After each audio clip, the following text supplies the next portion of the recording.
வணக்கம். நான் பிரேமா சுரேந்திரன். கதை சொல்லவா பகுதிக்கு உங்களை அன்போடு வரவேற்கிறேன். கதை பகுதிக்கு செல்வோமா?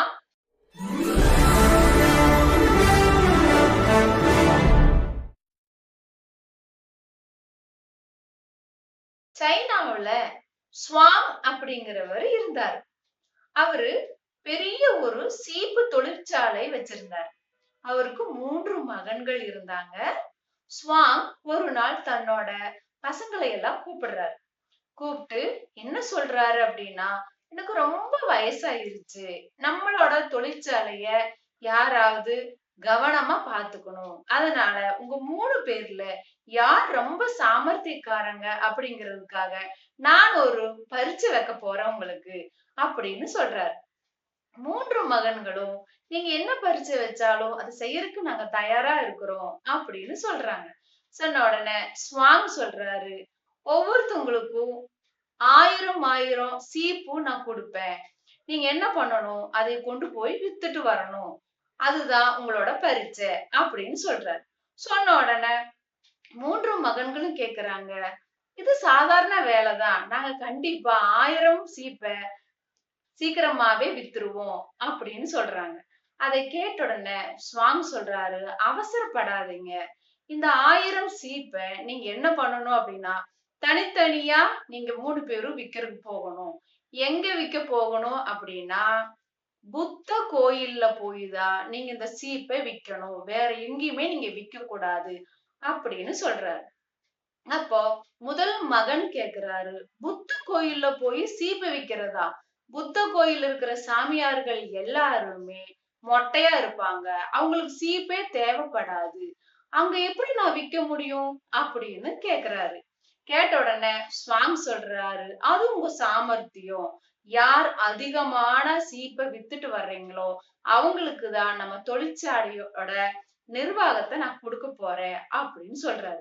சொன்ன உடனே மறுநாளே ஸ்வாங் தன்னோட 3 மகன்களுக்கும் 1000 சீப்பா பிரிச்சு கொடுத்துடுறாரு.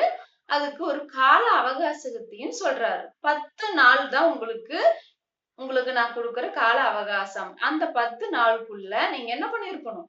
இந்த 1000 சீப்பை வித்திருக்கணும். 11வது நாள் நீங்க 3 பேரும் என் முன்னாடி வந்து நிக்கணும் அப்படின்னு சொல்றாரு. சொல்றத கேட்ட உடனே 3 மகன்களும் சரி அப்படின்னு சொல்லிட்டு புறப்படுறாங்க. 1000 சீப்பை எடுத்துட்டு. இப்படியே 10 நாள் போகுது. என்ன ஆச்சுன்னு ஸ்வாங்க்கு தெரியல. 11வது நாள் தன்னோட மகனை கூப்பிடுறாரு. கூப்பிட்டு முதல் மகனை கூப்பிடுறாரு. கூப்பிட்டு, மகனே நீ எத்தனை சீப்பு வித்த அப்படின்னு கேக்குறாரு. முதல் மகன் சொல்றாரு, அங்க யாருமே சீப்பு வாங்க மாட்டேங்கிறாங்க. அதனால சாமி கும்பிட வந்தவங்கல்ல கொஞ்சம் பேருகிட்ட எல்லாம் நான் போய் இது சீப்பு தான். ஆனா சீப்பை வந்து முதுகு சொறியிருக்கும் கூட பயன்படுத்தலாம். நீங்க வாங்கிக்கங்க அப்படின்னு சொன்னேன். அப்படி எனக்கு 10 சீப்பு இந்த 10 நாள்ல நான் வித்தேன் அப்படின்னு சொல்றாரு. சொன்னோன்னே சரி 2வது மகனை கேட்கலான்னு சொல்லி 2வது மகனே நீ வா அப்படின்னு சொல்றாரு. 2வது மகனும் வர்றாரு. வந்த உடனே நீ எத்தனை சீப்பு வித்த அப்படின்னு கேக்குறாரு. கேட்ட உடனே அவர் சொல்றாரு, நான் 25 சீப்பு வித்தேன் அப்படின்னு சொல்றாரு. அத கேட்ட உடனே ஸ்வாங் கேக்குறாரு, எப்படி 25 சீப்பு நீ வித்த அப்படின்னு கேக்குறாரு. கேட்ட உடனே அவரோட 2வது மகன் சொல்றாரு, அங்க சாமி கும்பிட வர்றவங்க எல்லாம் ரொம்ப தொலைவில் இருந்து பிரயாணம் பண்ணி வந்தாங்க. அதனால அவங்க கிட்ட போயி உங்க தலையெல்லாம் களைஞ்சிருக்குது. நீங்க கோயிலுக்குள்ள போகும்போது இப்படி போகக்கூடாது. சீவிட்டு போங்கோ அப்படின்னு சொன்னேன். அப்படிதான் நான் 25 சீப்பை வித்தேன் அப்படின்னு சொல்றாரு. சரி நீயும் இந்த பக்கம் நில்லு. 3வது மகனையும் கேட்டுறலாம் அப்படின்னு சொல்லிட்டு 3வது மகனை கூப்பிடுறாரு. அவரும் வர்றாரு. வந்த உடனே 3வது மகன் கிட்ட ஸ்வாங் கேக்குறாரு, நீ எத்தனை சீப்பு வித்த அப்படின்னு கேக்குறாரு. கேட்ட உடனே அந்த 3வது மகன் சொல்றாரு, நான் 1000 சீப்பையுமே வித்துட்டேன் அப்படின்னு சொல்றாரு. சொன்னோன்னு ஸ்வாங்க்கு ரொம்ப ஆச்சரியமா போச்சு. எப்படி மொட்டை தலையா இருக்கிற புத்தர் கோயில்ல எப்படி 1000 சீப்பை விக்க முடியும்? சரி எப்படி இதை வித்த அப்படின்னு கேக்குறாரு. கேட்ட உடனே அந்த 3வது மகன் சொல்றாரு, நான் அங்க வந்த சாமி கும்பிடுறதுக்கு வந்தவங்களை எல்லாம் நான் போய் சீப்பு வாங்குங்க அப்படின்னு நான் சொல்லவே இல்ல. அங்க கோயில் நிர்வாகத்துக்கு ஒரு நிர்வாகி இருக்கிறாரு. அவரை போய் நான் பார்த்தேன்.